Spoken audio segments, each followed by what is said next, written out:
Jesus.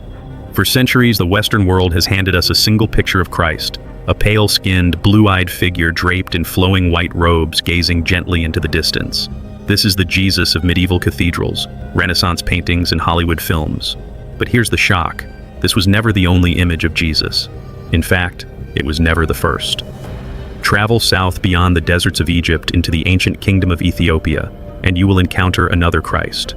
A Christ with dark skin, coiled hair, and eyes like fire. A Christ who does not resemble a European monarch, but who looks like the very people who worship him.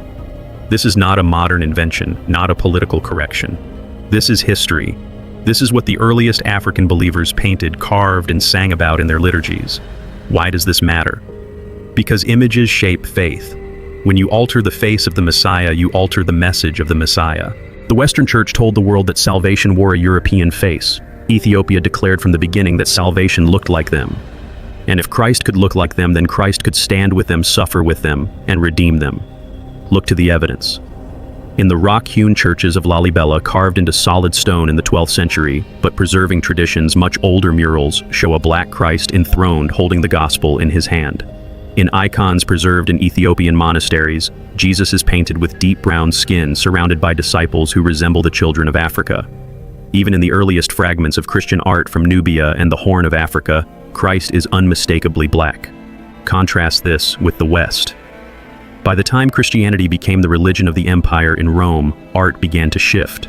Christ was reshaped into the likeness of Caesar. He was dressed in imperial robes, crowned like an emperor, and slowly his skin was lightened, his hair lengthened, his eyes turned blue. What began as an oppressed faith among the poor was recast as the faith of rulers and conquerors. This shift was not innocent. It carried a message that God looked like the conqueror, not the conquered. That holiness was European, not African or Asian. That the oppressed should bow before an image of their oppressors and call him Lord. And yet while Rome redrew the Messiah, Ethiopia quietly resisted. They kept the Christ who looked like them. This is the shock of Black Jesus. It is not just about race, it is about theology.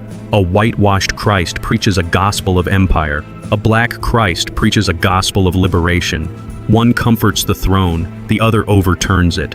One blesses colonial power, the other stands in solidarity with the enslaved.